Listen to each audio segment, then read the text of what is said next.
problems? I'm speechless. You're speechless. Speechless. You're never speechless. Yeah. So let me ask you a question. You ever think about like your like number, your whatever some people call it, the magic number? Like someone gives you a call and says, I'm gonna give you this amount of money to sell everything, sell everything you have and walk away.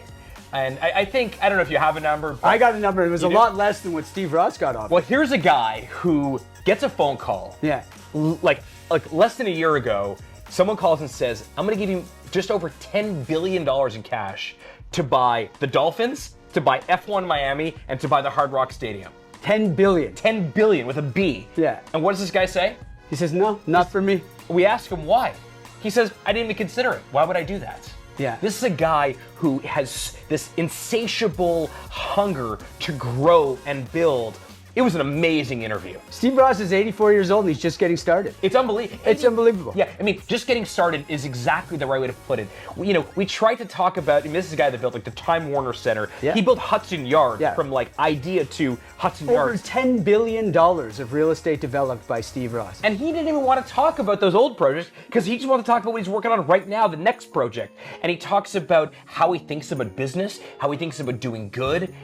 It was an incredible interview. Well, he talks about life. I mean, he's got just such incredible values, and he talks about where those came from, and his just ability to focus in the moment and how he thinks about these complex real estate projects. And long term, everyone talks about being long-term thinkers. He is a long-term thinker. Right. And I also love the idea, I love the fact that he has this, I referred to it at the interview as like this joie de vivre. He's so excited about what he's doing, right? Like, I think part of being happy is getting really excited by the things that you're working on. And he is so excited by the things he's working on, so much so that he doesn't even really care about $10 billion. I mean, most 84-year-olds are playing shuffleboard. I mean, right. Steve Ross is about to build a city. It was an incredible interview. You're gonna love this one. We go deep. Ladies and gentlemen, Steve Ross.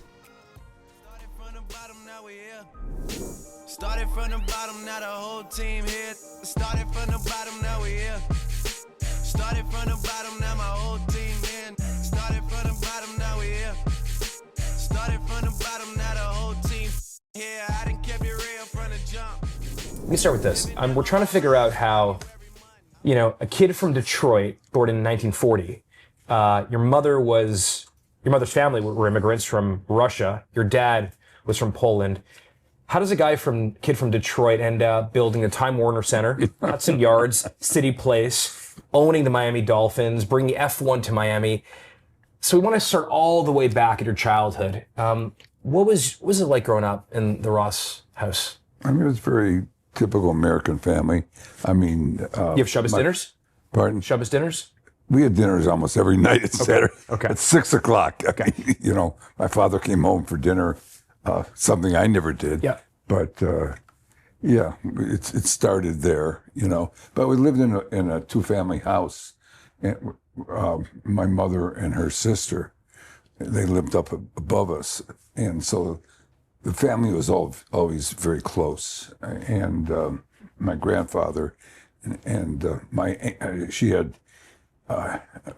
grandparents had three daughters, and one lived above us and the other one a half a block away.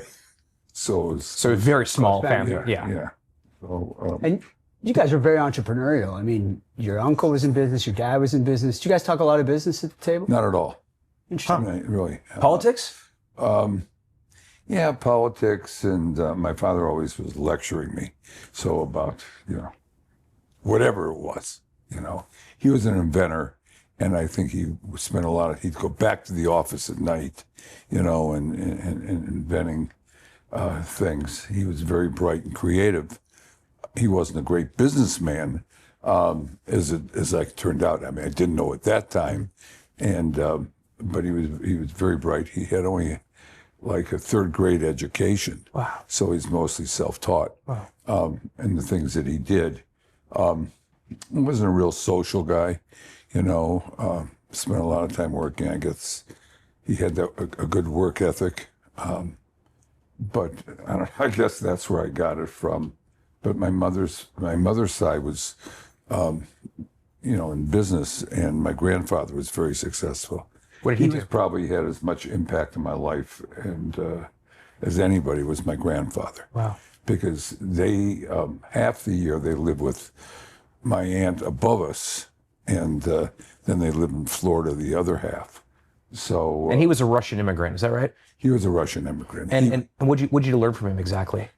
Probably I learned more from him than anybody. I mean, he was just a very honest, straightforward guy. Wasn't really looking, for fame and fortune. Just always did the right thing. And he would always emphasize that the most important thing you have is your word. And the way his story of how he grew his business had a real impact in my life. And I was very, very close with him. What did he do? What was his business? He came here as an immigrant when he was 17, and he married somebody who was an orphan who had enough money to send him to America. And he said he would send for her as soon as he had enough money. Within a year, he sent for her. Good for him. And then he invited I guess he had a relatively large family, I think 4 or 5 brothers and sisters. And he invited them all to come. One came to come here. And then he had family in New Jersey, and he went there. He landed, I guess, at the island. What's it called? Ellis Island? Ellis Island. Yeah. He said he spent one night in New York City, Yeah. and he down where all these homes where everybody lived. He said he couldn't stand that. He went out to visit his relatives. They offered to keep him, and he didn't know the language. Think of this, 17 years old, and he was a peddler. It's hard to peddle something if you don't even know the language. But I guess he learned the language. He ended up several years later in a place called where was it, in Ohio? Small town in Ohio. Okay. And he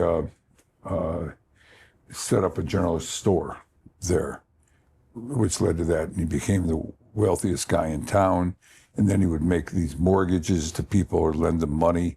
And he lost all his money during the Depression. Wow. And then went to Detroit. From there, he, I guess he's being the bigger city. And so to start a new business. And, he didn't have a business.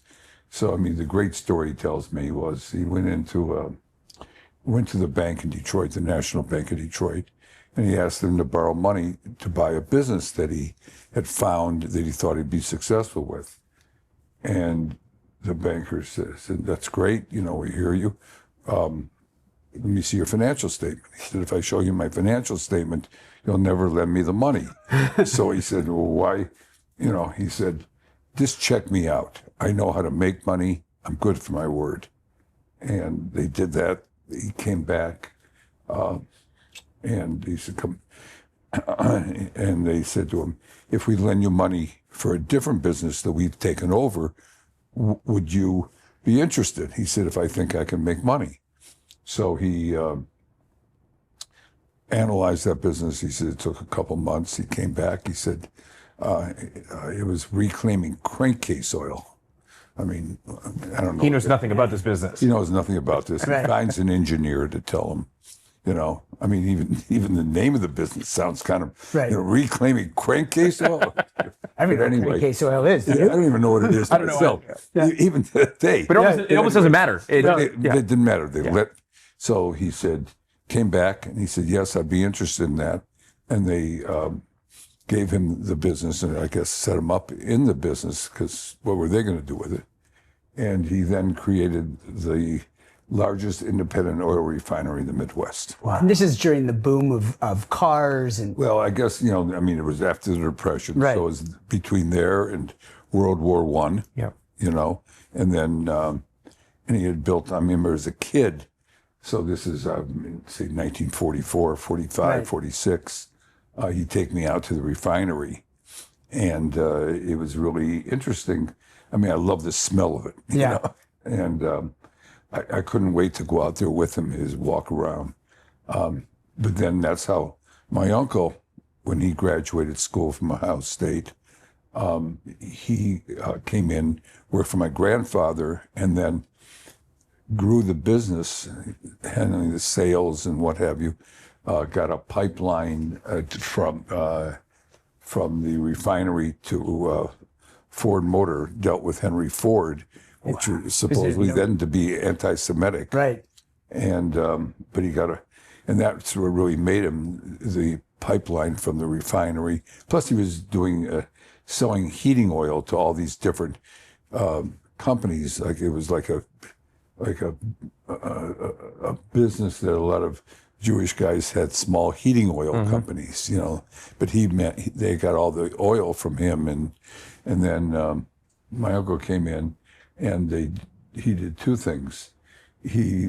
While he was there, though, he consolidated and started buying all these small heating oil companies. I mean, heating oil, and then he wanted to get into gasoline, and he went to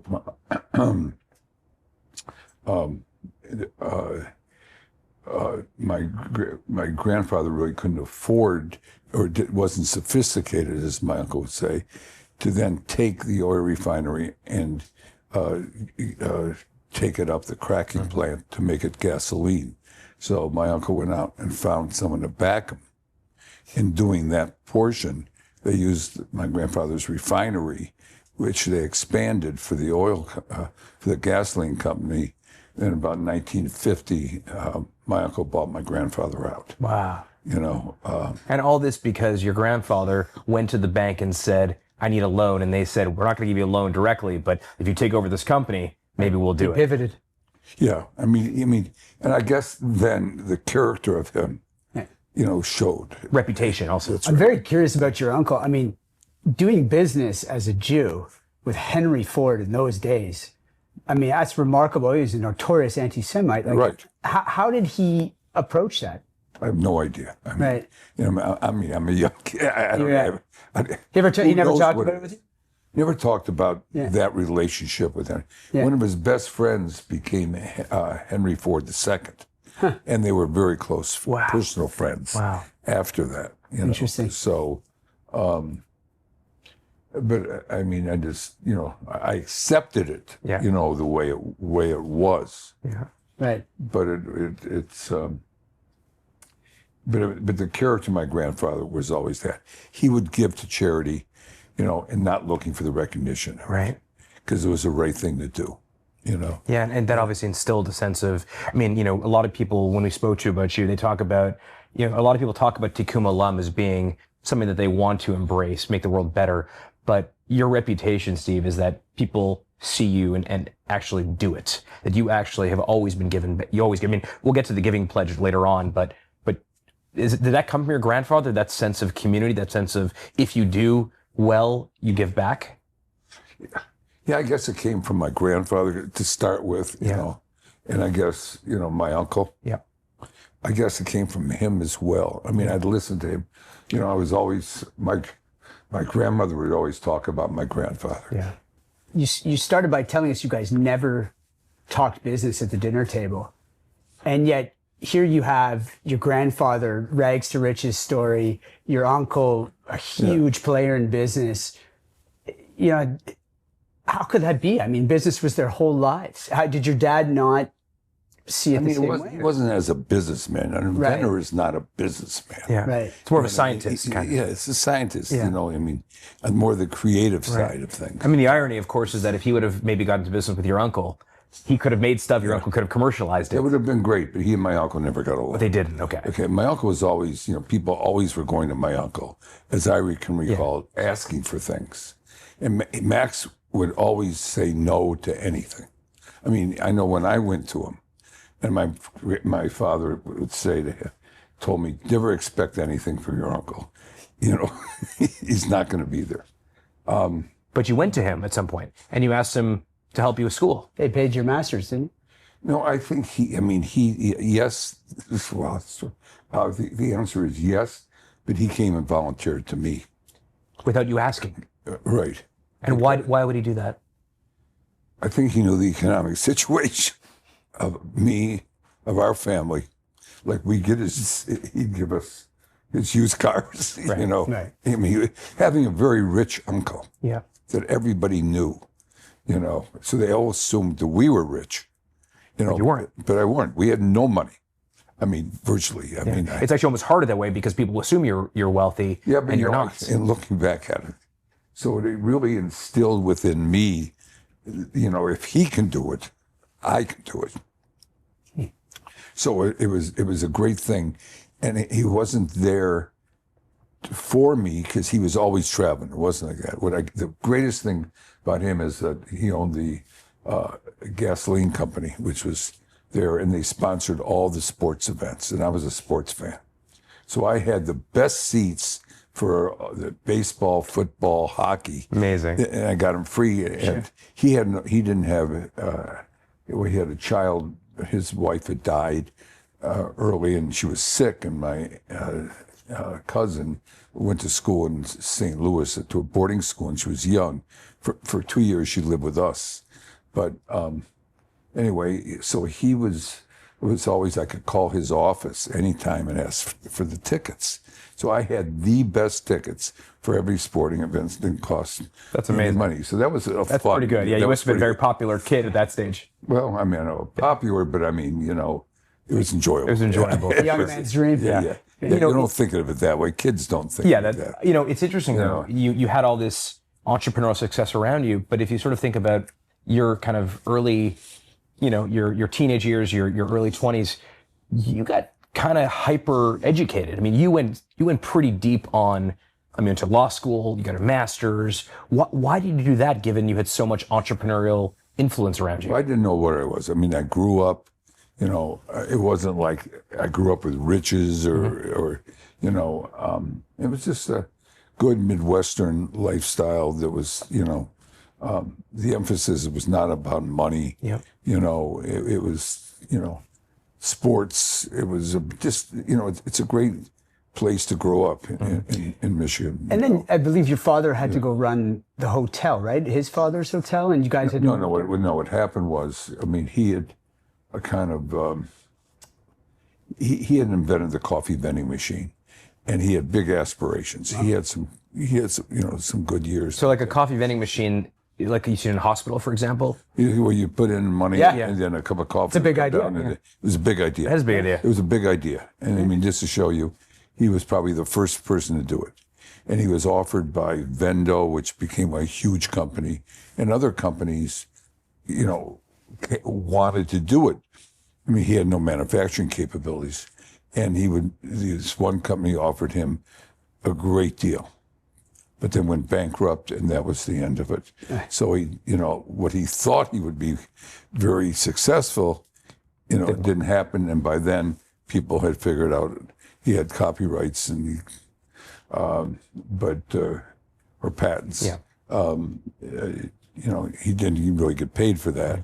And so at that point in time, you know, my grandfather was sick. He had a hotel in Florida, and my father went down there to really look after the hotel, and kind of, it was at that point one of the best hotels in Miami Beach. Wow. Till they built the fountain. It was only 150 rooms, but it was very, very... The Martinique, was it called? Martinique. Martinique, yeah. Do you remember spending time there? Oh, yeah, a lot of time. Was that fun?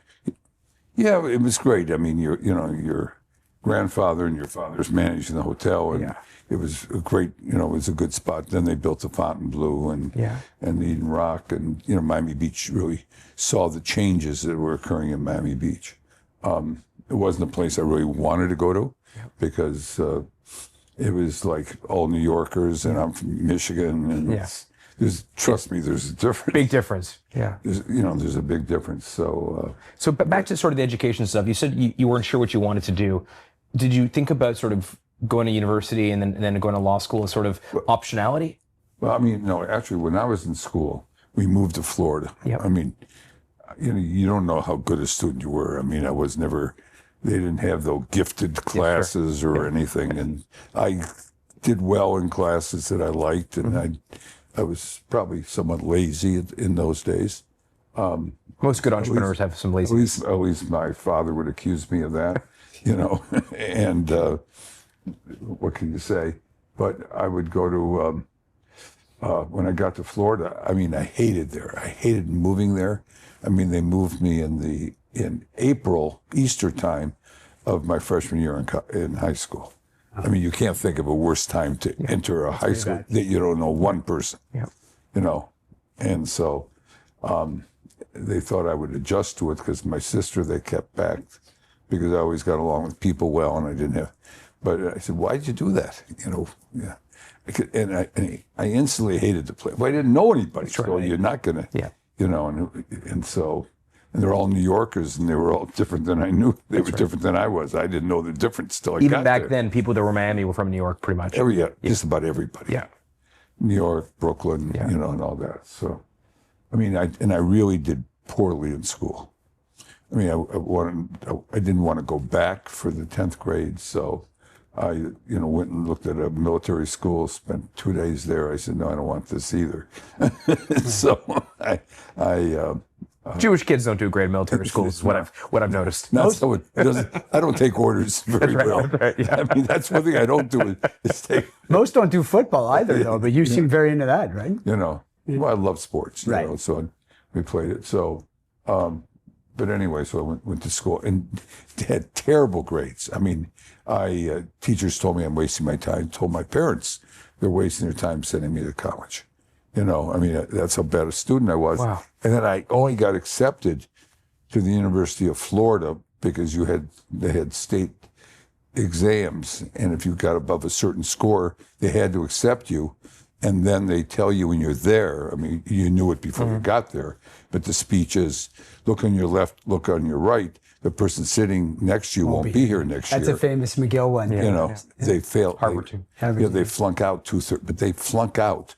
They were great on the curve. 2/3 of the freshmen. So they accept everybody and then weed out. They did then. Yeah. You know, University of Florida is a great school. Yeah. So I mean, and I couldn't even rush in the fraternity, be on the books because I had such bad grades in getting into school.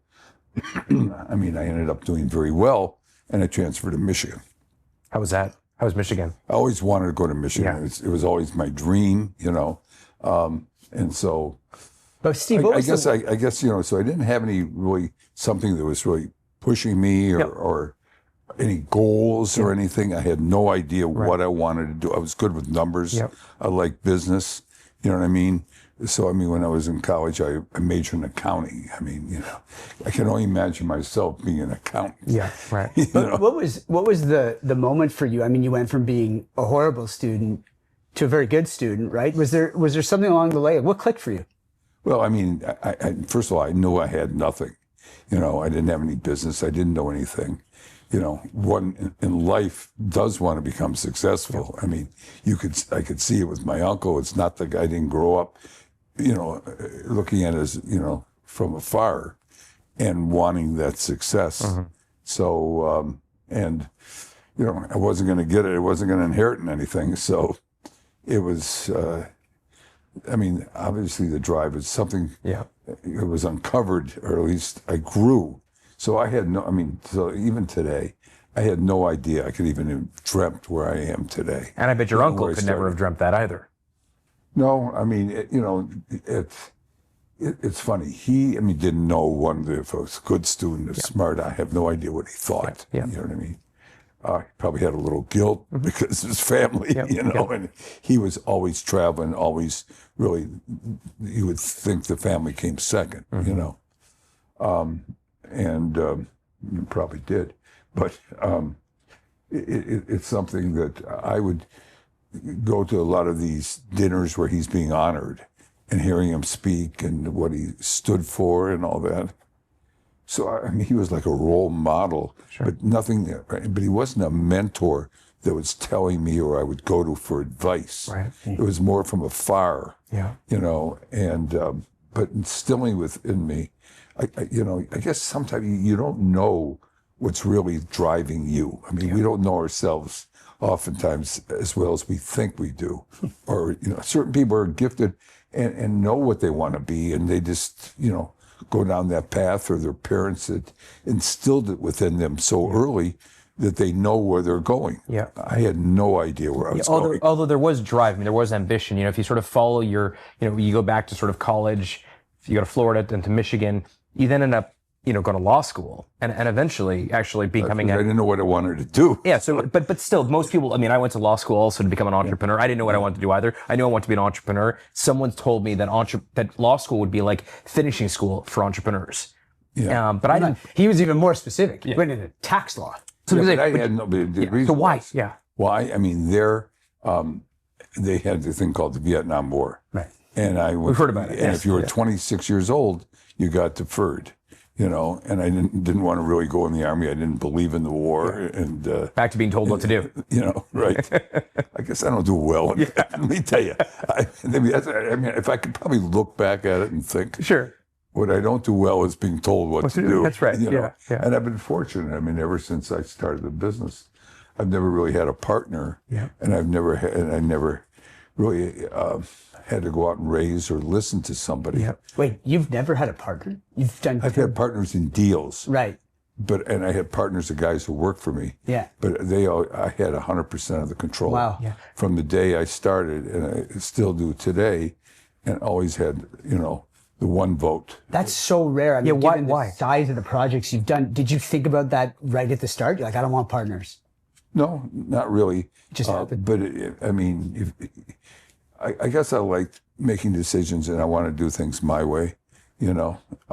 And the more people that really are, you know, if you have confidence in what you're doing, and you're trying to really be best in class, you don't want to be compromising, you know.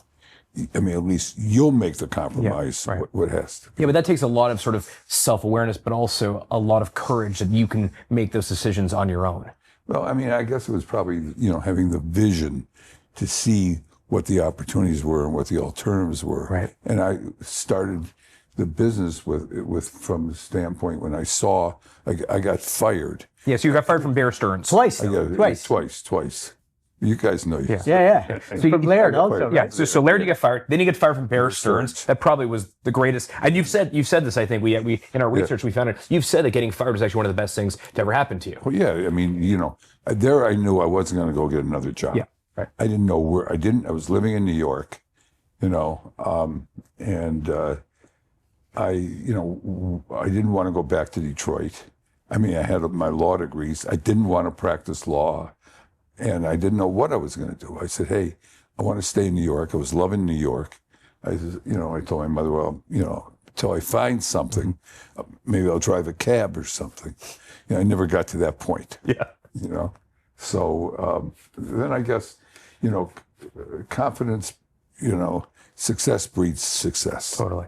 You know, and that's what, so when I first started, I was making $25,000 a year, you know, and the first year I went out, and I wrote up a business plan that was unique to how I would set up the company. And I mean, let's just set the stage here. So it's 1972, I think.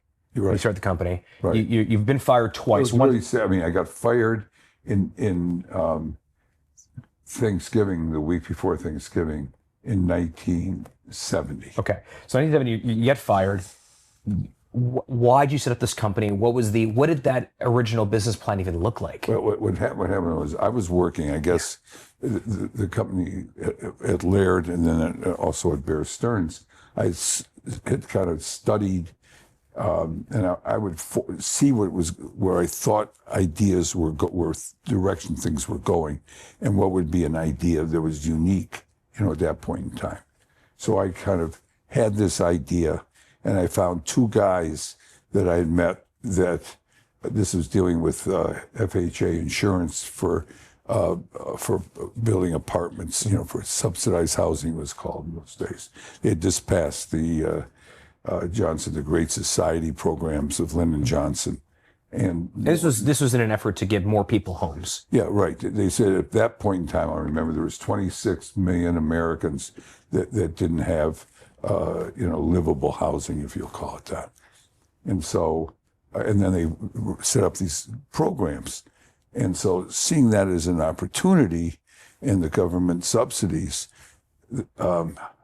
I kind of found two guys who did the processing for the subsidy programs, and then being a tax lawyer, these were being sold as tax shelters, which I had done when I was a tax lawyer. So then I saw that to develop it, you really made your money though in development. So, but you had to have another source of income. So syndicating, being a tax lawyer, the tax shelters to wealthy investors. So I thought putting all this together and doing the mortgage processing all within one company, it was all, diversified. Different people were doing all different parts. I mean, that's a hell of a combination. I mean, that's a hell of a... I gotta see if I got this straight, just for our listeners too. So you took advantage, you built affordable housing, got the tax credits, and then you sold those to major developers, or you became a luxury developer on your own as well? No, my idea was to start a company. I had no money. Right. Okay, by selling the tax losses, if you call it, right, to wealthy investors, which was allowed then under the code. Yeah.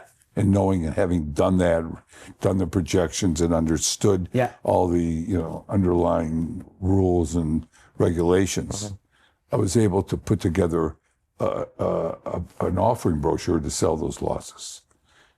So, but the best thing is then, and I also knew to be a developer, that's where the real money was. It was so cyclical.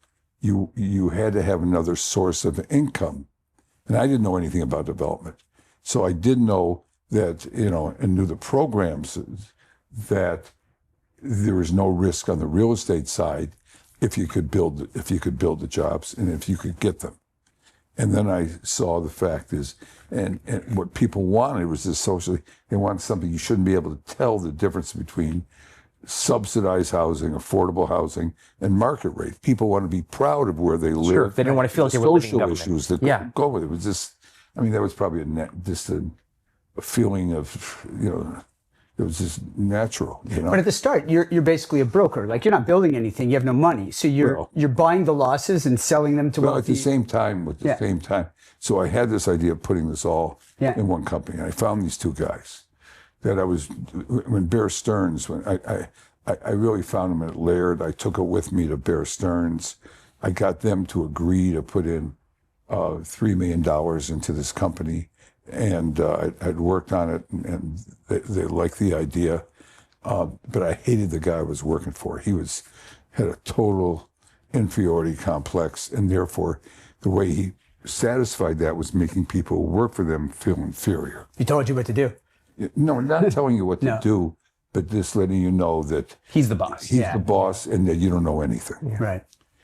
So you were happy to move on from that guy. I got it approved, this deal. I got it approved to Bear Stearns. And then I'm sitting in the meeting where they approved of the commitment meeting. And then the guy who I'd worked with, who was senior to me, but not a partner, he said, well, who's going to watch after this? The partner there did. And this other guy who I work with says, Steve, he's the one who put it together and knows it. The guy said, I don't have any confidence in Steve. Ouch. So I knew, I couldn't stand this guy. I could tell stories about how and why this guy was really bad. And that night before, I knew that if this got accepted, I'd be staying and working for this guy. Yeah. And I knew I couldn't do that. Yeah. I just knew I couldn't do that. And he made it easy for you. When he said to me, hey, I don't have any confidence in Steve, I said, fuck you, I got no confidence in you in the meeting. Well, I got called into his office the next morning, and I was given my release. And you were fired. I was fired. Did you ever call him years later? No, I never saw the guy again. Never, it's funny how later on the senior partners and how I was successful, and even Henry Kravis, whose office was next to me, we laugh about it. Oh, that's funny. Of course, KKR, iconic. Now I can laugh about it. Sure. At that point in time, So let's go back. So then I got this job from a friend of mine who knew that I had these. I kind of took where things were and created ideas and companies around trends, and trying to. And so that's why I got hired by Bear Stearns right after I didn't even have to look for a job very You had much. one right away. Yeah, but then I didn't realize this guy who I was working for. You know? So you start this company. What's the first couple of years like of Related? What's that like? well, I had no money. Yeah. So I had to, go out and do things. And I was making $25,000 salary at Bear Stearns. And the first year, I first wrote a paper. I was going to do my vision of what I saw this company should be. I was going to go out and I was going to raise $3 million. Okay. Was it called Related at that point? No. Okay. And then I was going to go out and have offices in all these geographical cities along the East Coast where there was need for, what they called subsidized housing. Right.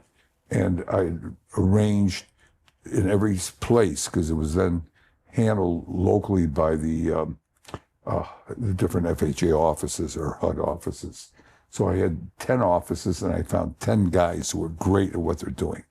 Put them together, and then we were going to do in New York the mortgage financing, because that can be done centrally, and then get into development with each office, and I'd put that together.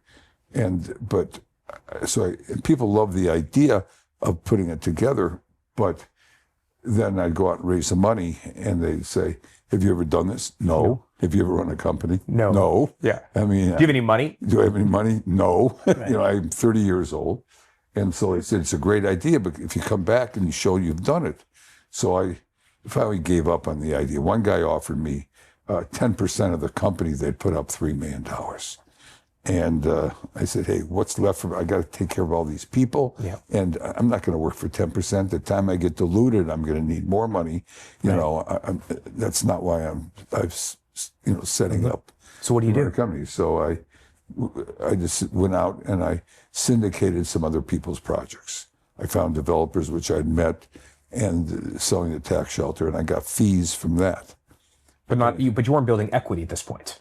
No, I was living. You're living. Yeah. The first thing in life, let me tell you, you always look to take care of yourself, the fundamental needs of what you have. Yeah. There, it was like paying for rent and being able to stay in New York. To eat. Yeah. So the first year, I tied up some land, and I also was syndicated several other people's projects. So I made $150,000 in cash the first year. Pretty good. So instead of going back and saying, "Hey, look, I've done this," I said, "Hey, this is too good. I'll just bootstrap it on 100%." And I don't have time. Plus, I don't have time to go out and raise the money because I'm working. Right. So. And when you say syndicate, you were helping them get their tax shelters in affordable housing, or No, in other words, syndicate. I go to developers. Yeah. They want to bring in investors. Yeah. So I would make them offers that I would then go out and find the investors to buy those tax. Hey, I mean, you're almost an investment banker at that point. Yeah, you would hustle up the funds. Yeah, but I was lucky. Like there was a fellow that was at Coopers and Lybrand that I worked for that in Detroit. And we had Ford Motor Company as an investor, as a client. And so and we had a lot of other super wealthy. And that's where I learned how to do these. And I learned the business, doing the projections of what the tax losses were. So he believed in me, and got me these investors that cost me nothing. Wow. And then I met somebody in New York who had heard about it. That just out of nowhere, and he started putting his clients into my deals, and so I built up a stream and a reputation. The great thing about New York is that you think that you got to be knowing everybody. It's a lot easier to make money in New York than any other place, because people will always listen to you if you have an idea. They may not give you a lot of time, but if they believe in you, people are there to make money. That's why everybody is there, and they'll say that. And so I found that, even memory said, that's the hardest place, is a jungle. If you ever want to start anything, New York. The best place is New York. Wow. Do you think that's still the case today? Yeah, probably. Yeah.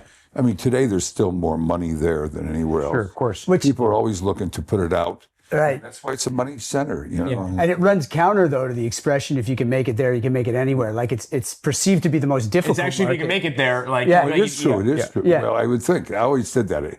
if I make it there, I can. Right. I always said that. But it's, to me, starting something, if you got something to say, and there's so many bright people, they're not going to waste their time. But but they'll listen to you and give you maybe a short period of time. But if you do have something that's unique, I think it's probably the best place. Right, and people are straightforward. It's a quick feedback loop. Yeah, right. I mean, Well, they'll cut you loose. I mean, they have Right. 5 other people waiting for like them. you go to, like I know in Detroit. I went to Detroit after law school. Yeah. I mean, I wanted to be, at that point, I wanted to be successful. Sure. I kind of found out, hey, I was driven, right? And so, because I thought I had all these great contacts in Detroit. And my uncle, and everywhere I went, oh, this is Max Fisher's nephew. This is Max Fisher. And I got sick of being introduced to whoever I was as Max Fisher's nephew.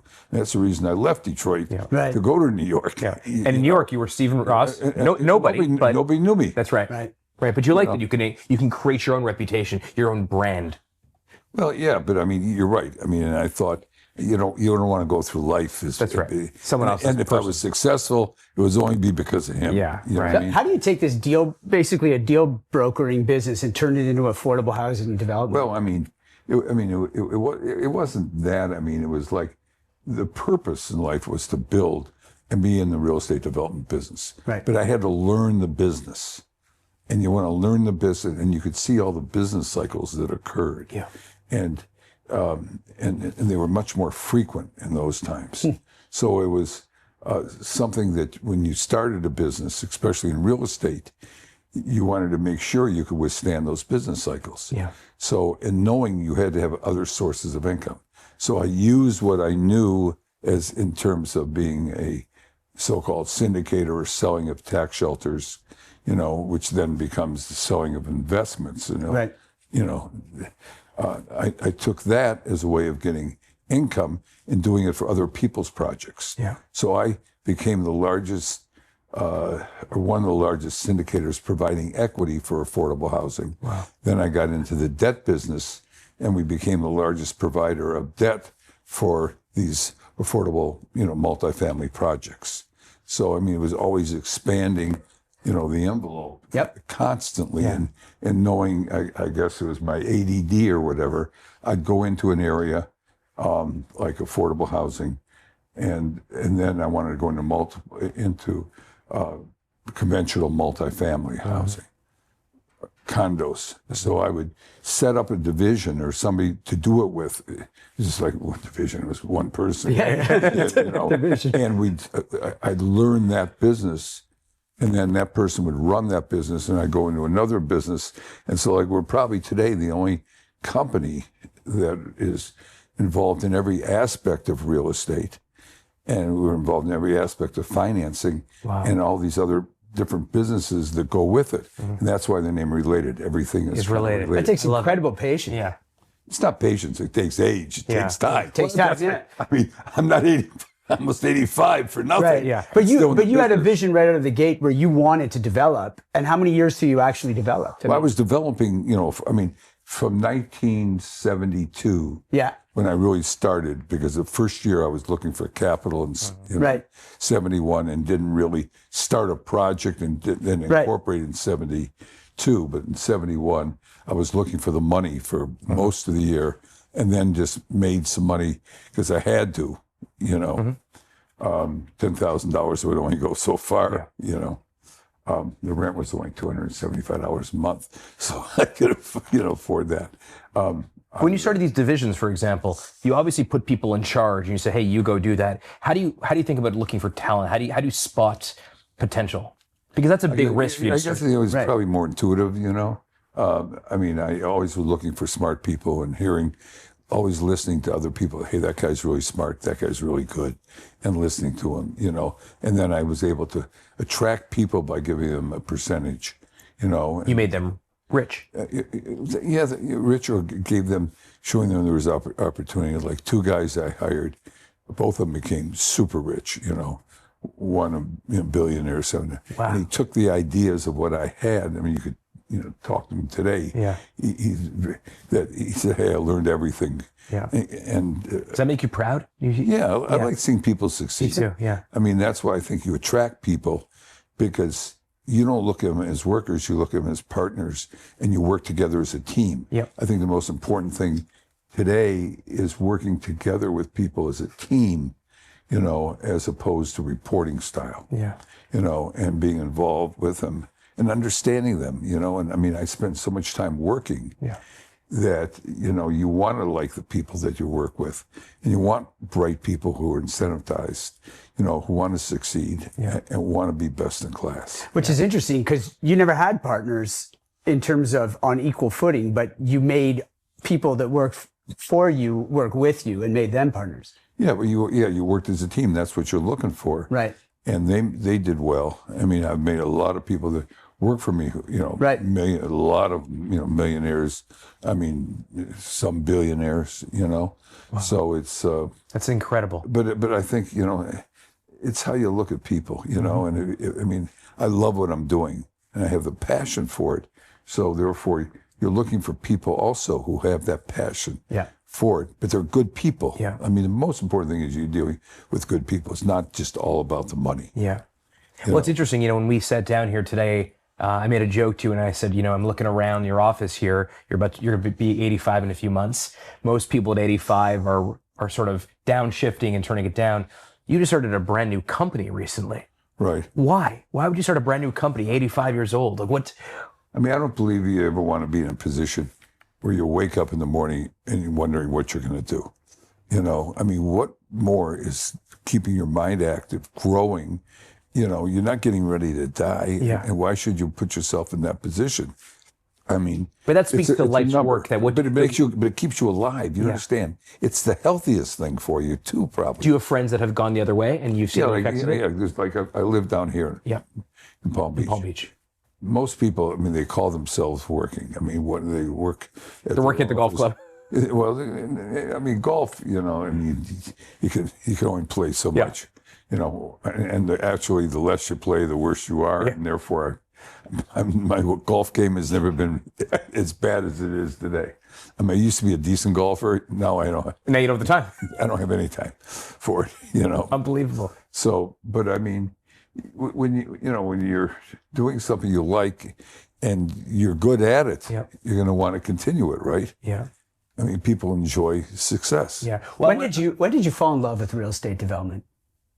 I mean, it's a creative aspect and the impact in life. It's tangible. You can look at it, and it impacts you can impact, things around you, and the type of projects. So, I mean, at this stage, I want to do impactful projects, and so what I'm doing down here now, it's probably the most impactful things I could do. I mean, I built Hudson Yards. I mean, I went from affordable housing and kept on growing, and because in life, you don't want to go backwards. You want to continue to grow and learn. I mean, learning and doing things is probably the greatest gift you could possibly have. If you like what you're doing, let's talk about Hudson Yards because, that really changed the landscape of Manhattan. I mean, that really played a role in altering what Manhattan would be sort of before and after. Tell us the story of how that happened, why that happened. Well, I mean, probably the most transformative one. I mean, I saw the benefits of mixed use development. Okay. Mixed use being residential, retail, office. Yeah, all together. All together. And, hotels together. And also the one trend that that you want between resiliency and congestion, what people are trying to get away from, and just the future in doing mixed use type of projects. Live, work, and play. Yep. So this project here was the first one we did at CityPlace. It was too far ahead of my time. Yeah. When I was in high school in South Florida, I used to come to CityPlace, and even at that point, this is in the '90s. It was a very unique project. It was very unique. We're way ahead of our time. The market wasn't ready for it. It was too seasonal down here. Yeah. If you came here in April, December, through probably March and beginning of April, it was great. Yeah. But then after that, it was just so seasonal. The retailers couldn't make it, and they started. We had great retailers to start. Did you held on to it all this time? Yeah, I felt an obligation. I thought I'd build something. It was like an attractive nuisance, you know. An attractive nuisance. You know, because it couldn't make it economically. So I didn't want to lose it. I hadn't given a project back to a lender, you know, and I never have. Wow. So, and I felt an obligation to the city because this was really an area that would have, if it would have gotten into somebody else's hands, people would buy foreclosed, distressed real estate. Responsibility to a city, just to say the thing, is not something that's very common from a developer. Most developers, their main objective is profit. Right. You were actually, you held on to an asset that didn't necessarily make a lot of money. Well, and took a loss. No, I took a took loss. Huge loss. Huge loss. For 25 years. 25 years, you took that loss, but you held on to it because of responsibility to this city. Right. That's kind of unbelievable. But you know what? It's funny how life pays you back. I mean, right now, this is the hottest spot and probably the best real estate in this country. Yeah. I mean, and what's happening here today, you know, and what we're doing. Right. It is the best location. And since I paid for it all, I didn't borrow money to keep it Yeah. around. It's all upside. It's you know, that's written off all that money. It's like I have no money in the deal. Right. Other than what mortgages I owe on the existing buildings. Now it's a 30-year overnight success. Yeah, now exactly the way to state it. Because I mean, I'm able to do things because I don't have any land costs. Yeah.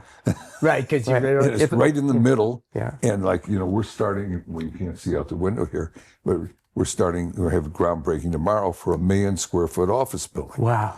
You know, I mean, to think of in West Palm Beach that you're starting a 1 million square foot office building is incredible, you know, and it's 60% pre-leased. Wow. And I believe you made a deal with the Cleveland Clinic and Vanderbilt. Do I have it right? Well, Vanderbilt's is a school Right. there. Even just back to sort of that responsibility, you know, Dave mentioned Cleveland Clinic. You spent your own money to help move and create a Cleveland Clinic down here. You spent your own money to bring a Vanderbilt sort of offshoot down here. Right. What is it about this particular place in the world, West Palm Beach, Well, I mean, that you connect to?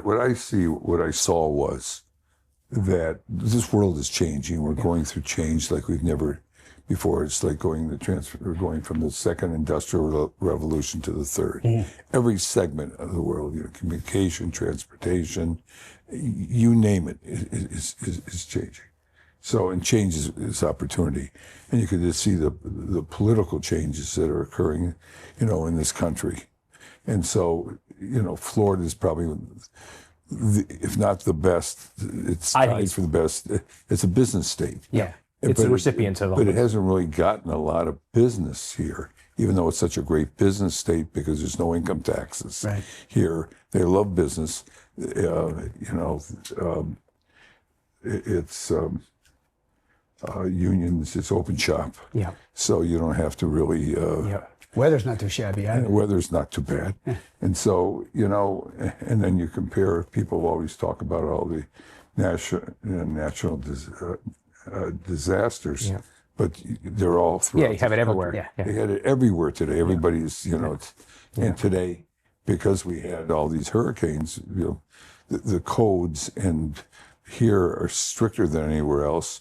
And typically today, with the building codes, the worst we really suffer is it's flooding, but therefore you put your utilities above grade, you know, way above grade, so you don't have that issue.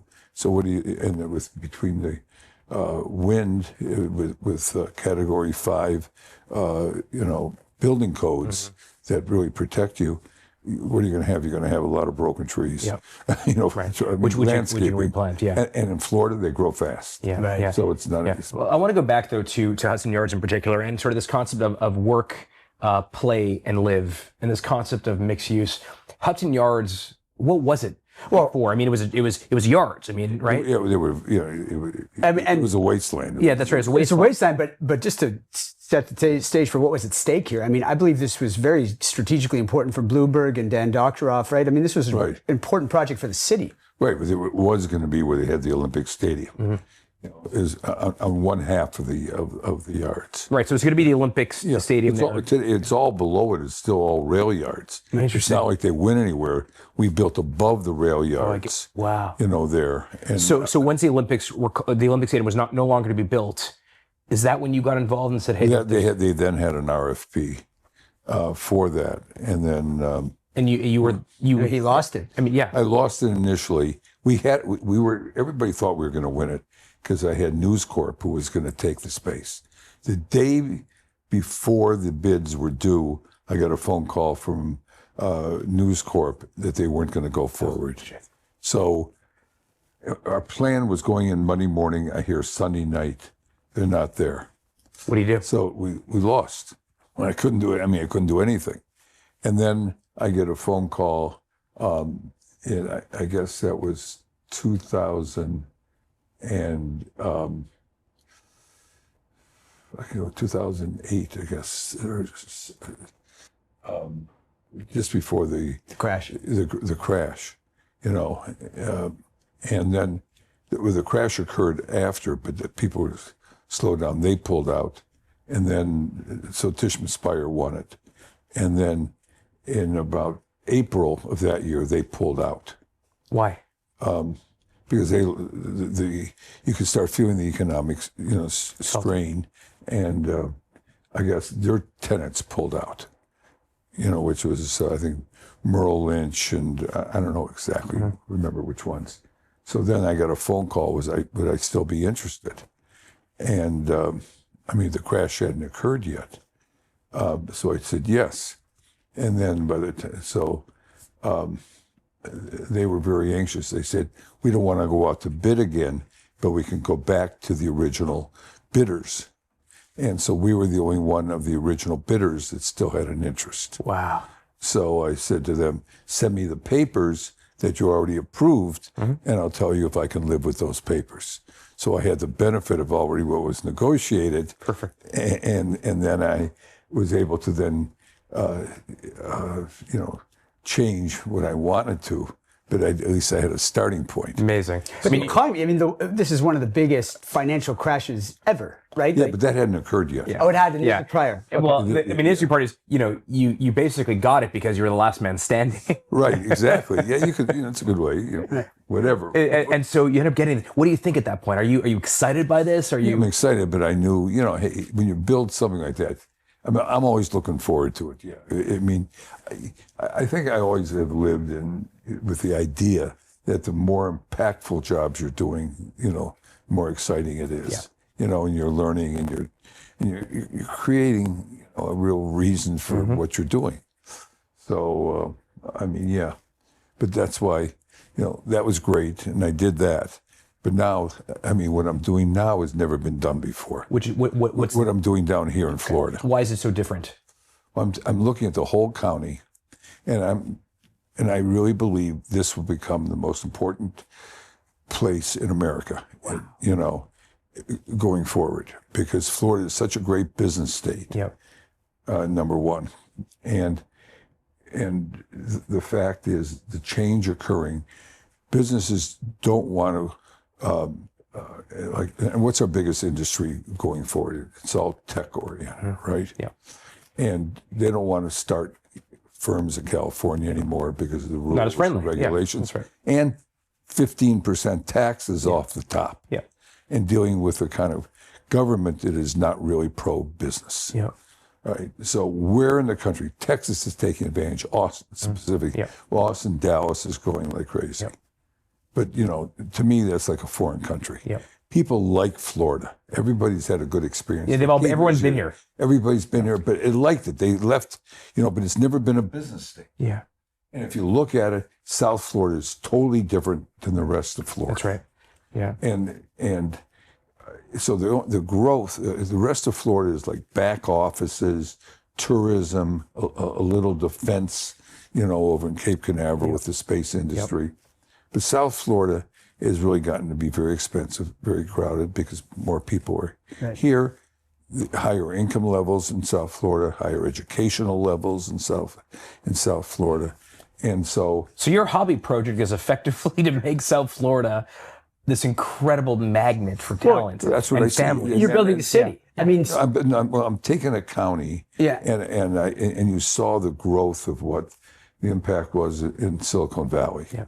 You know, and if you look at the analogy between San Francisco and Silicon Valley, I mean, you had all the money in San Francisco, and you had Stanford University, and it started the whole tech business from those two places, with the U.S. Defense Department really supplying the need for technology. Silicon chips, yeah. Right. And that started in what we see today. All right. So, and then if you look at that, the same thing here. So we went out, when I looked at this place, living here and knowing how the world was changing, I looked at it, well, why this has all the advantages, but what doesn't it have that would preclude it from happening? Yeah. So I said, and I looked at it, it had to have education. It had to have hospitals. It had to have recreation. So just to start with, so we started dealing with all the infrastructure. I had to bring a hospital. So I went out and I found Cleveland Clinic. Not a hospital, the hospital. I mean, Well, I had to have a brand. I wanted people to take notice of it, you know, by the brands we were attracting the best. that's right. All right, so we got Cleveland So you Clinic. bring Cleveland Clinic down. You need education. You bring Vanderbilt I bring down. Vanderbilt here, right? So, and they're bringing their graduate business, engineering, you know, innovation, you know, schools here. They're How do you have a graduate. conversation with Vanderbilt and say, we want you to build a campus in South Florida? massive campus. Well, it's not. I mean, it's the first will be 1,000 students. Yeah. It's all graduate. Yeah. But we heard they were looking. You know, Miami was trying to attract somebody, but Miami, and the reason why it's Palm Beach County is that when you look and you see South Florida being different than the rest of the state, and then you then say, well, okay, that's Miami, Dade County, Broward, and Palm Beach counties. All right, so Miami, having went to school, knowing Miami, been down there, obviously, you know, Long time. Dolphins, Yeah. you know, and all that. It can't be Miami. It's so congested. It's the world's most exciting city because it has a different culture than the country. Yeah. But it's still it has no room for growth. I mean, if you go there, there's not a city probably in the country that has as much congestion as does. And it's a fun place. Yeah. But you can't bring big companies there. Right. Okay, Broward County is very small, fully built out almost. It'll densify by tearing things down and making them bigger. Yeah. And then you have Palm Beach County, that's the largest county in the state. In fact, it's the largest county east of the Mississippi. Wow. And Miami-Dade has 2.7 million people. Broward County has 2 million, and there's 1.5 here in Palm Beach. Biggest land, And all the smallest land. population. And it has the wealth, and then you look at it, it has the wealthiest place in America, in the world, this Right. time of the year, right here in Palm Beach. You know, You have this big vision to build effectively to a major enhancement to the city of West Palm.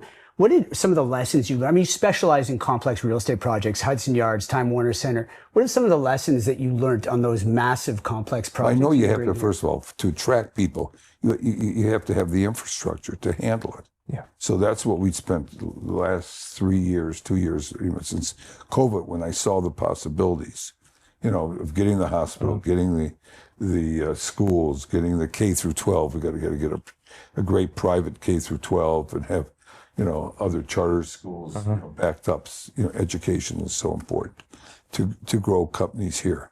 So we worked, and then dealing with the city, and everybody is looking at Miami. We see the opportunities here and not Miami.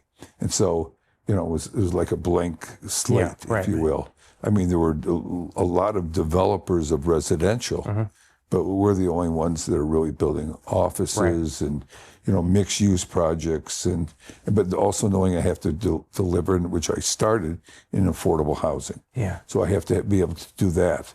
So we've created a venture with the largest developer or builder in the country that can build affordable housing for this county. So we're looking at every little detail. But how do you have the wherewithal to this? I mean, you know, Dave's question, like, you know, like we studied the Time Warner Center, which you built in 2004. We studied Hudson Yards. We studied some of the stuff you've done in Shanghai and Dubai.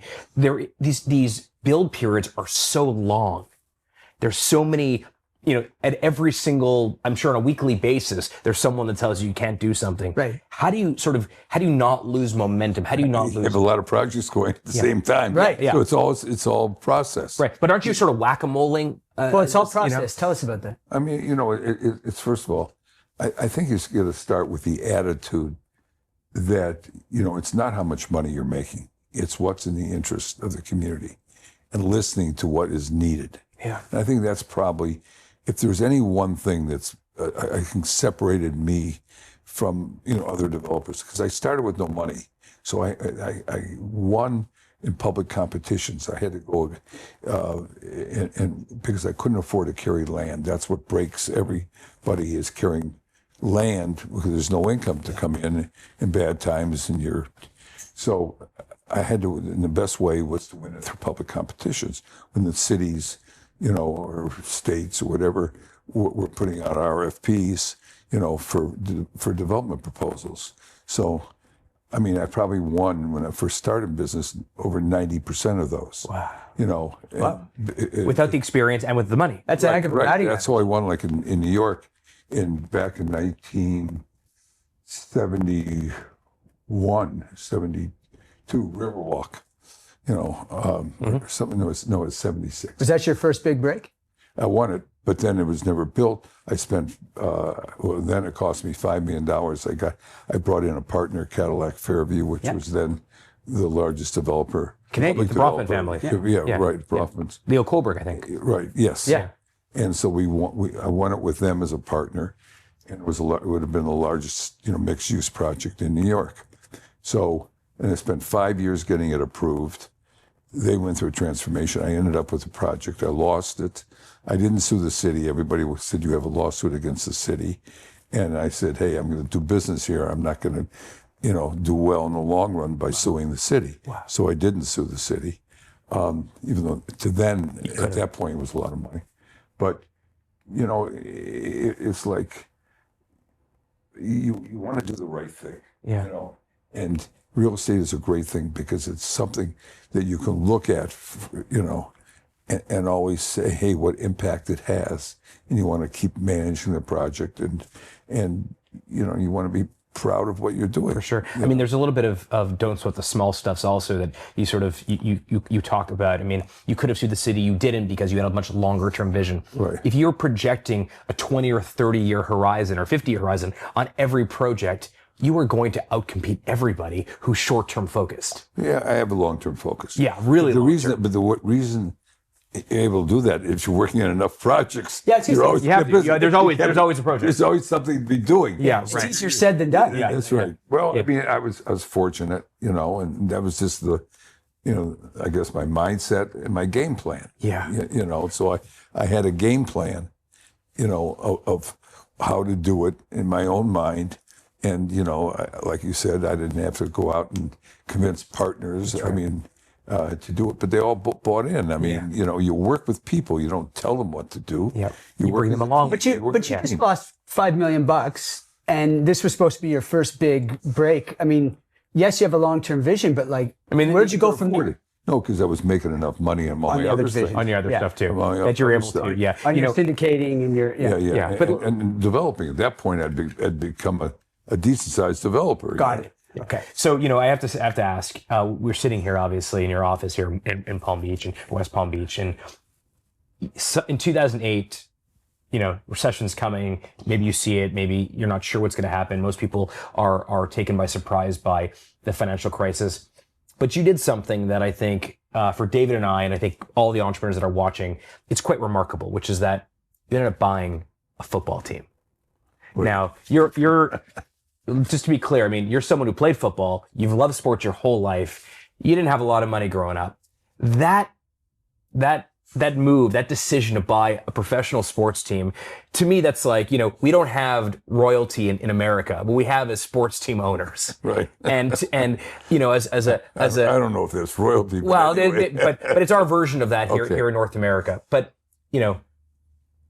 middle class Jewish kid from Detroit, working his butt off for decades, decides in 2008, I'm going to buy the Miami Dolphins. What's that like?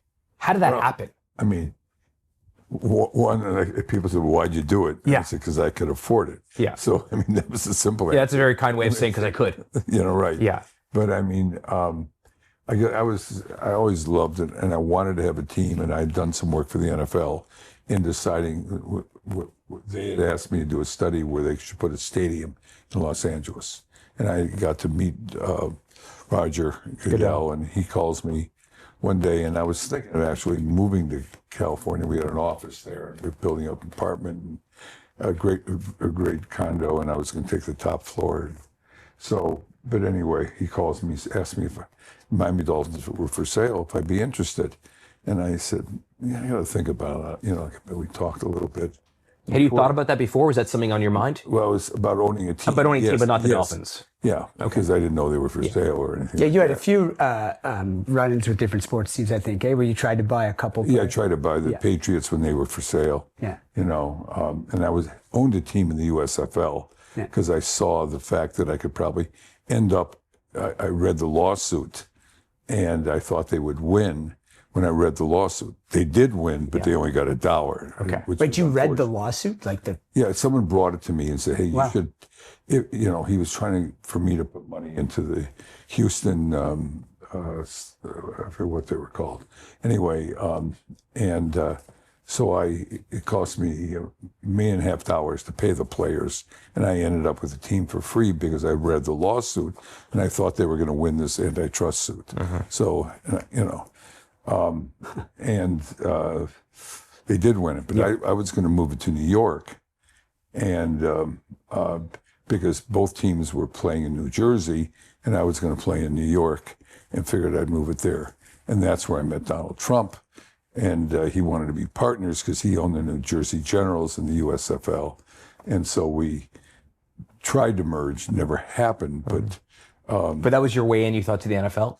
Ultimately? Yeah, well, I thought I was going to win that lawsuit. Okay. And I'd own a team really cheap. Yeah. So I gambled $1.5 million. Turned out to be, I had $3 million invested. I got back $2 million of the $3 million when they did win the lawsuit, because it was an antitrust suit, and you get treble damages plus your legal fees. And my legal fees brought back $2 million. Okay. That's right. So that was pretty good. Pretty good. So Roger Goodell is talking to you about. And then he called to see if I'd be interested in buying the Dolphins because Wayne Huizinga was going to sell it. So I said let me think about it. Then before I hung up, he said, yeah, you know what, I'll buy it. You said that? Yeah. On the phone? Yeah. At the end of the call, I'll buy it? Yeah, I said, yeah, I want to buy it. Okay. And it was that, it was impetuous, but, But this is in the middle of the financial crisis. Yeah, it's 2008. It wasn't the middle. I mean, it was like a year before. Okay. Okay, it was a year before. But I had done two things that I think that I could see. One thing I learned from my uncle. Back in around 2008 and all that, before the financial crisis, we were bound in liquidity in this country, in the world. And I said, this can't last forever. And I remembered waking up one night, saying, and doing that. I know my uncle told me that when there was oil everywhere, he made a long-term contract with Ohio Oil, which became Marathon, that they'd supply him as crude. So he would always have crude oil. Wow. And he locked it in when there was a lot available. When there was a lot available. There's not always going to be liquidity. So I said, how am I going to get liquidity? Because it's not going to last forever. Mm-hmm. And so I sold a piece of the company, and I pocketed about $1.5 billion. Cash. Who'd you sell to? That's to three of the, to four of the funds in Middle Eastern funds. Okay. Sovereign wealth funds, kind of thing. Sovereign wealth funds, yeah. Okay. So you pocketed $1.5 billion cash. By selling a piece of the company. Got it. But none of the company went in the company. Yeah. None of the money went in the company at all. It came to you. I took it all out, and I had the money in which to buy the football team. And also, you did it a year before the global crisis. Right, yeah. I mean, great move. It was a great move. Great move. You know? Was the company okay during the global financial crisis? Yeah, because yes. You had enough liquidity, your project? Oh yeah. By then, I mean, you know, I started coming in '72. That's 2000. Yeah. You know, I sold it, had a valuation then of about $5.5 billion. Wow. So, you know, and I sold 25% of the company. And so you'd But I took it all out. You took it all out. Yeah, none of it stayed. I didn't need it for the company. right. The company's in good Yeah, finance. they went steep. Yeah. Which meant that when, you know, Roger Goodell offers you the Dolphins, you got money for it. Right. I had money. Did you think about, is this going to be a good investment, or was the Dolphins a passion play for you? I mean, how did you think about it? No, I said, you know, because it wasn't simultaneous, you know, so I always said that no one's ever lost money buying an NFL team. You know, ever. You know, I don't. Yeah. If you did, you had to be something wrong with you. Yeah. Although some of the prices people are paying now for it, maybe they're eventually. Well, I hope not. Yeah. There's one asset that keeps rising. Yeah. I mean, although I heard a story that you were offered a year ago, less than a year ago, over $10 billion for the Dolphins, the stadium, the Hard Rock Stadium, and Miami F1. Yeah. And you said no. Right. I mean, $10 billion, pretty good. It's a lot of liquidity. A lot of money. It's a lot of money, but it's a lot of tax. Did you consider that when someone offered you $10 billion? No. You didn't consider it? No. That was it? No way? No. So why no to that, but yes to selling part of Related in 2000? Well, then I look at it now. Yeah. You know, where the world is and interest rates rising and not knowing, I mean, the franchise is making money and and with higher interest rates, you know, why would I want to borrow money, be on the hook for it, you know, from that standpoint, when I could sell an interest in the team, really keep 100% control. I mean, in the way when bringing in the private equity and the rights that the league gave them to having the ability to invest was giving away very little. So, I mean, it was like almost like free money. Yeah. I control 100%, you know, and I felt this is a good time to especially in my life, and seeing the opportunity in Florida here, I thought I could do better with that money investing in what we're doing here and I gave up nothing. So I still own 85% of the team. Yeah. And you were able to do some really cool things with it. And I'm really be able to do some cool things. Yeah, I mean, F1's also interesting. I mean, F1 obviously has had global notoriety for a long time, but this is the first year that F1 came to Miami. Right. Yeah. This will be our third year. It's their third year now. Fourth year. Yeah. When you first brought it here, was it if you're going to be the supporter, the promoter of South Florida, we need to have F1? Why did that even? I felt you have first of all, owning a football team. It's not just owning the football team. It's owning like a utility in that city. You know, you have a responsibility. And bringing the city together, it's great for the city, economic development opportunities, and everything else. And it was great for my business owning a football team because the perception of being an owner of an NFL is, as you mentioned, you know. So it was very positive from a business standpoint, but also, you know, having the ability to have the impact on the city in doing things, both in times of crisis, when, you know, we had the pandemic. We sponsored food programs for the surrounding neighborhoods. You know, we gave out 1,000 meals a day for a year, you know, in doing that. We've been there for every time there's been a crisis in Miami, we're there for that. And then building, like, we kept the Miami Open tennis tournament there when it was going to leave for South America or Orlando, when they couldn't really grow and had to leave Key Biscayne. So I went to them and said, hey, we can do it here. And I had to prove to them I could do it there, which led to the Formula One, you know, at our track. Did you think it'd be that big? I mean, I've heard estimates that the Formula One race effectively brings in as much money as an entire season of professional sports. That's true. Yeah, it is true. We get more money from those 3 days of selling tickets than we get for the whole Miami Dolphins season. What is it about F1? New, exciting. Don't ask me. Yeah. I mean, you own it. So I own yeah. it. I mean, people love it. It's a great party. It's a great party. It's a great party, and it brings out everybody. Yeah. Everybody wants to be at that party. Yeah, it's true. You know, in Miami, especially Miami. Yeah, it's a great, Steve, we'd be remiss if we didn't talk about your incredible philanthropy. I mean, you've given to the arts, education, hospitals, racial equality. Talk to us about some of your passion projects. I mean, the Giving Pledge as well. I mean, Yeah, and the Giving Pledge is Warren Buffett. It's one thing to make it. It's another thing to say, I'm going to give, the majority of it away. I guess that goes back to, my family, my upbringing, my grandfather, my uncle, listening to that. And I guess when you grow up in something like that, it becomes a part of you at the same time. Yeah. What was the messaging around that early on? Pardon? What was the messaging around giving back early on? Like, I mean, I just, I kind of grew up with that. I always heard that, from my grandfather, my uncle, and I thought it was admirable, and said, gee, I'd love to be in that position. right. So if I'm ever in that position, it was something that was just probably expected of me, or I didn't really do it because it was expected of me. I felt it was very natural. Yeah. And it was something ingrained. I mean, you've given almost $500 million to your alma mater, University of Michigan. It's unbelievable. Hey, it's a good thing I'm in a position to be able to do it. Right. It certainly hasn't affected my lifestyle, and what I'm doing and everything. So I think that's... But there is this beautiful thing about, I mentioned Tikkun Olam, which when we spoke to some of your friends, they mentioned that you really subscribe to this thing of like, you leave the world better than you found it.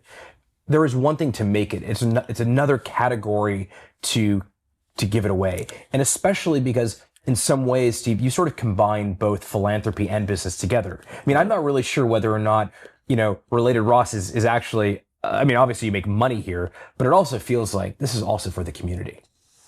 Well, It's a big deal. Well, like I said, you want to do impactful things in life. If you go through life once, you want to leave your mark. Yeah. Right? So, doing something impactful and that's good, makes you feel good. Sure. Steve, why do you think you're so successful? Why? Yeah. I work hard. I don't think you got to start there. It doesn't happen, and you got to live it, and you got to want it. You still want it now as much as you did, I think, when you were a kid. Yeah, but it's the answer is yes. Right now I'm probably more possessed in wanting to succeed because I'm doing something so unique, and if I do something, I want it to be the best in class, the best in the world. And I think one of the reasons I'm in the position here, I don't need the money. My kids don't need the money. Your grandkids don't need the money. This is multi-generational wealth. Exactly. So but doing something here, and why it's exciting, because I'm going to do it in a manner, in a style that's not been done. The cities, I have such a large impact in the city and own so much, what we're doing, that I can decide, to do it in either the right way or the wrong way. Yeah. And I want this to be the best in class. And, that's a great feeling. it's a great feeling. To want to do something that is so best in class and be so proud of it, I think is the best entrepreneurs I know all do it because they really love it. Yeah. There's something that they believe in so deeply in their heart that they're willing to run through walls for it. I do want to ask you a question about, I think about, Uncle Max, your Uncle Max. Uncle Max. And I think about his story and then sort of how it translated to your own ambition. One of the things that David and I explore with Big Shot is this fascinating connection between Jews and entrepreneurship and Jews and success. We are 15 million people on the planet, yet we are disproportionately successful. Dave and I always say that, we stand on the shoulders of those that came before us, but those are Jewish entrepreneurs. That's who inspired us to build our own companies. Why do you think Jews have been so successful despite effectively at every turn, something really bad happens to us? People don't like us. People don't want us to succeed. What's the story here? Well, it probably goes back, if you look back to the discrimination against Jews for almost forever. Forever. And wherever they were. That's right. And it followed them. So, right. Yeah. The good in the old days, they'd stay together and helped each other. I mean, when you look back, now that's certainly changed now, as the world is kind of homogenized, itself. But I think that still lies within, it's part of our roots, and how you want to take care of others and your community, it's more than just about you. Yeah. Yeah, it is remarkable, and especially because you see these people. I mean, most of us, even David and I, who are a little bit younger than you, we're only a couple generations away from being. I'll buy as many years off you as I can. Can afford it. But it's true. Like even for us, we're all just a few generations away from being poor immigrants here. Right. And yet look at the lives, the success of the industries, the business we've built. Right. And I think part of it, you're right, is because of the anti-Semitism.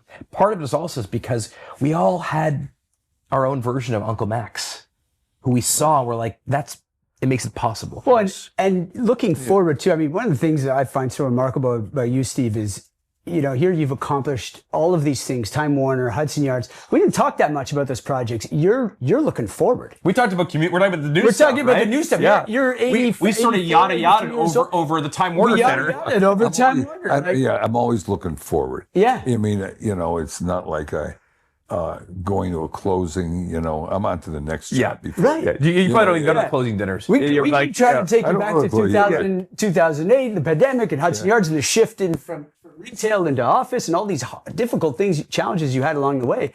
But your mind is on building West Palm. Yeah, well. That's what's getting for you got to focus on what's present, right? In front of you don't live in the past. Yeah, right. Yeah. It's always what's forward. How do you think about Dave and I are parents? We both have kids that we're raising, younger kids now.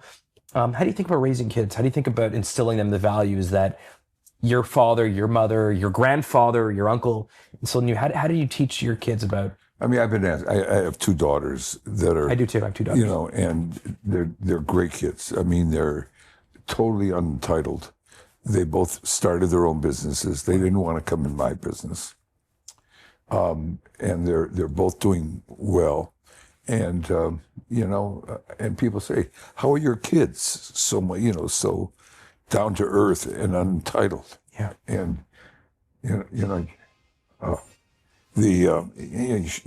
I'm proud of them, but I think it's the time you spend with them. Mm-hmm. Just like you don't even know how you're impacting kids. I mean, that's parents. I don't think really realize how you treat your kids, how it impacts them. I've never studied that, but as you mentioned that, you got to think about that.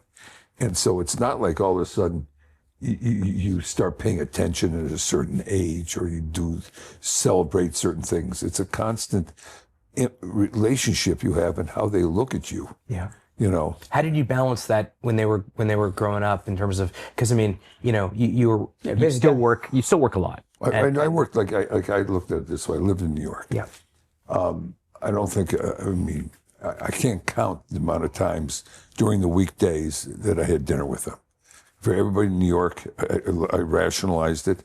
Everybody in New York was going home, getting on their trains, and they never were home in time for dinners to have dinner with their kids. But so what I did, I took my kids to school every day when they were young, okay? And then just the idea, of you can create relationships even though you're working your ass off. Wow. You can create relationships and they'll respect you, and they see what you're doing. Kids really, they're very aware. They're very. You probably got great quality time every morning on the way to school with your daughters. Right. Yeah. And so, I mean, and then to this day, we spend a lot of time together. Amazing. What's funny is like we grew up with my aunt and uncle living right above. Yeah. That's right. Yeah. So, my daughters, without me saying anything to them, we all have apartments in the same building in New York. You do? Really? Yeah. Just like you had growing up.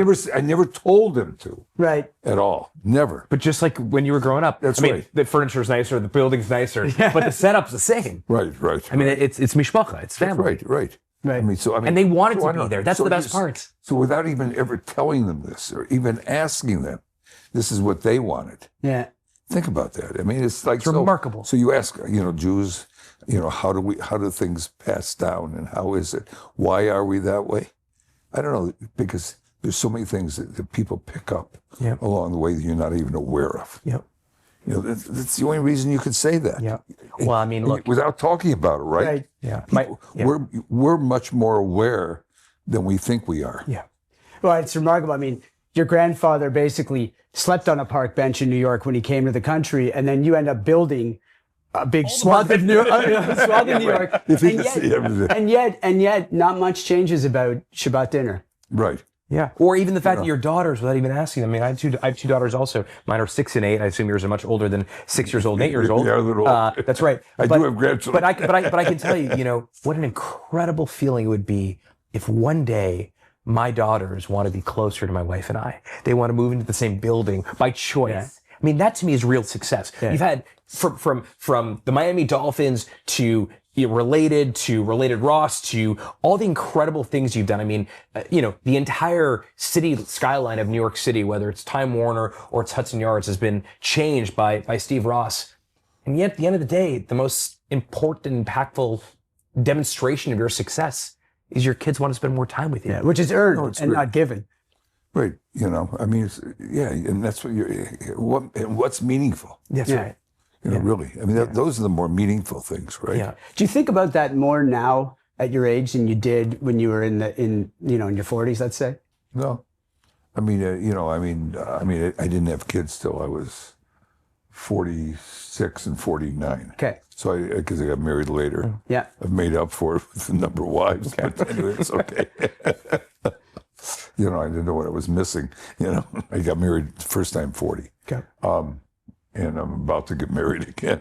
Oh, now, congrats. which is amazing. But the kids still were important. That's incredible. And Steve, just to go back for business for 1 sec, I got to ask, of all these projects, I mean, you mentioned that the great thing about real estate development is there. You get to see it after. As you go back and you reflect on all these incredible things that you've done, do you have a favorite of your projects that you look at and you're like, I did that? The next one. The next one. It's always the next one. It's always. I mean, that actually should be the title of this episode. The next one. Like it's the next one. We've never. I mean, I thought we'd have so many notes about Hudson Yards and all these people, but you just want to talk about the next thing. Which, my God, I'm like a tax expert. There's I live in Montreal, as I said to you, and there's this amazing French expression that I heard, which is joie de vivre, joy of life. I love joie de vivre. Yeah. And what I find so fascinating about incredible entrepreneurs is that we have it more than most people do. That everything feels like a canvas for creativity and for building and for learning. The fact that you're doing it, you did it when you were in your 20s. You're doing it in your 80s now. I don't think you're going to stop doing it. Is amazing. But most people are able to not look. Well, the good ones are able to not look back on their failures and keep going. The great ones, it seems, don't even look back on their successes. I mean, I've never looked at it that way, but I would say that's probably true. I don't look back at it, I mean, that was done. Yeah. That's the past. You got to worry about the future, and what you're doing and concentrating on that, and I think you also, you can't consciously always worry about preserving what you have. Yep. You got to be taking chances and looking forward, because that's what life's about. That's how we grew up, And when you lose, you lose. You move on. That's right. What would Uncle Max say if he was sitting in the room now, with you at this stage, 84 years old, about to get married, young man like you? Well, I mean, I always respected him, and he's probably had as much influence as anybody. What would he say about your success? The nicest thing he ever said to me, he said, "I should have picked you as a partner, and brought you in the business." I mean, this is, when he was older and away from it, because, he didn't really do that, and there wasn't any kind of relationship with that, like but it wasn't, so we're cut from the same cloth, because it wasn't "I love you" or "I'm so proud of you." Should have made you a partner. I should have made you a partner. Yeah. To us, I totally get it. Yeah, it's the highest level of praise. Yeah, right. Yeah, and we get it. Yeah. He said, with your creativity and my this. Imagine what we could have done. Imagine. So I mean, That's good. that was probably the nicest thing he ever That's did. amazing. Sure. That's amazing. Yeah. Did your parents get a chance to see your success? Yes, I mean, yes, I would, I mean, I where I am today and where I was then, it's different. still, it's different. But I admit I was successful. I mean, once I started business and all that, I mean, I've had my downs. I remember when I went, in the early 90s with the real estate depression, the worst probably of all time. And I owed the banks God knows how much money. And I had to, I paid them back everything. But I think the way I treated them allowed me to survive, and they made sure, I survived. So What was that like? I mean, you gloss over it, but it was like a 3, 4, 5 year period. yeah, right? it was. I mean, that was true. That was the worst depression for real estate in the country, ever. Yeah. The savings and loan crisis and all that. The banks had no liquidity, and they were calling all their loans and everything. But I think, I look back at it, and I'm proud to say is I did things for the banks that I learned from my grandfather. And I think they were there for me, to making sure that I survived. Wow. Is that a policy or a practice that you think continues over time? Because that sort of insinuates a little bit of a personal relationship. And it does seem to me that, especially with things like AI, coming into banking, and it's going to have a real impact. I mean, because less relationships. Yeah, less relationships. Right. I mean, the world. I mean, it's pretty frightening when you start looking about this and where the jobs are going to come from. What are we going to be doing? I mean, everything we're doing now is to de-emphasize the individual. Yeah. Sure, we're talking about doing things that have never been done before, but everything is. Don't worry about it. There'll be something else. But I don't know where all these jobs are going to come from, how people are going to really find things to really keep themselves... Have meaning. Meaning. Yeah. What's that going to be like? Yeah. Right. Well, it's like, go back to the bank, your conversation with the bank in around 1970, where they said, look, we don't really know you, but we have something. And, or even your uncle, actually, when he went to the bank and got money, he said, look, ask around, ask her about my reputation. Yeah. That becomes more objective, more transactional now. Yeah. Less about the people, more about, okay, here's your score. It's binary, yes or no. That happened a lot. I mean, that's a common big shot story we saw with Larry Silverstein. I mean, where the banks did business on a handshake, where that went away a long time ago, right? Could your uncle have done what he did nowadays in the same way? I mean, no. I mean, we're so sophisticated today, and people are looking. With the computers, they look at the files. Right. They look at the. They don't want to know the individual. Right. Because we're a bigger world. There's more people today, so it's harder to really understand people. Yeah. What would you do today, as a young Steve Ross, to somebody who's listening, who looks up to you and is thinking of following your footsteps? How would you approach it today? How would I? Yeah. The same. The same. I mean, the fact is, I learned a certain way. Yeah. And there's certain basics that, how you treat people to start with. Yeah. You just hope people are the same. I mean, you're disappointed when you've done something for somebody and then when they turn on you or something like that. I don't think your values should change no matter how successful you are, or how you look and treat people. I mean, the way you treat people, and maybe we'll sort of end on this because we want to be respectful of your time. We heard a story that when you were building Time Warner Center in New York City, at the end of it, when you were fully leased, you went and bought a Porsche for the designer. Right. For the architect. For the architect. David Childs. Yes. Who was it? David Childs. David Childs, okay. Famous architect. He was a great architect. So you went out and bought him a Porsche because you were so happy with the results. You also talk about, when we were sitting down here, all the people that work at your companies, both here at Related Ross, but also just related companies, the people that have done really well, millionaires, a couple billionaires were created because of these companies. There is a real sense that ultimately you do value people in a way that is remarkable. That the people that do well by you you do well by them. And I think that's the reason why so many amazing people want to be around you, want to work for you. And I don't think that's so common. Well, yeah, that's what you got to do what you think works best for you. You know, you can't judge by what way other people treat people or what they do or, you know, what their values are. Shouldn't change your values. And, you know, I think you are what you are, and you should stay, you know, true to the core. Yeah, I mean, we've interviewed all these amazing people for Big Shot. I mean, Big Shot is a celebration of the greatest Jewish entrepreneurs, and Steve, you're at the top of our list.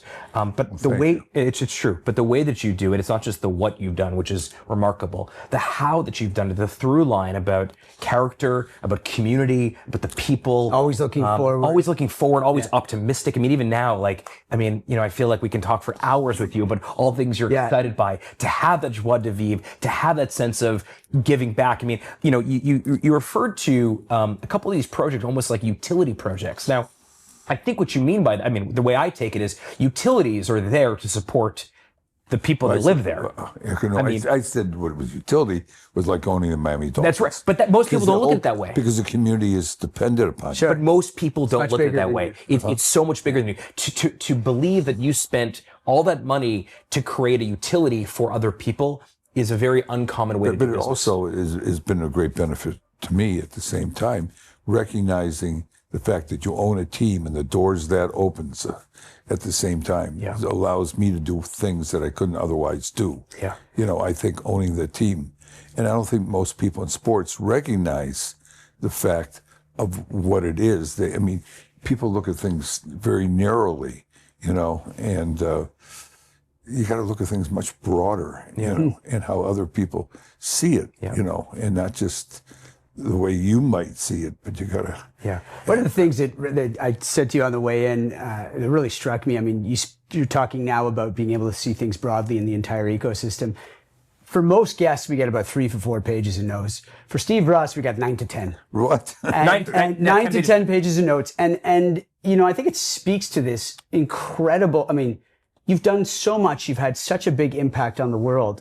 You've had such broad sense of experiences. I mean, it's just remarkable. And I don't think maybe you realize, I mean, or maybe you do, like, do you draw on all of these different experiences to be able to create a sense of the whole and the broadness in the ecosystem? Well, I mean, you know, life's that way. You know, go from box to box, you put them together. You know, you either, it's your core, what you are and how you act. You know, if you're true and people see you as true, you want to be looked at as a real person, you know. I mean, you know, no different than anybody else. It's just the way I'm fortunate enough. I've been very fortunate. I've worked hard, and you know, it's, I guess, you know, whatever the makeup is of how I am, it's how I got there. So you want to maximize what you got. Yeah. You know. We'll let you go because this has been an amazing couple of hours together. Thank you for being on this little approach of ours. It's been so fun for us. Thank you. You are an incredibly inspiring entrepreneur, and we mean that. And thank you for being on Big Show. Thank you. Appreciate your time. Interesting. Thank you. Thanks so much, Steve. Thank you.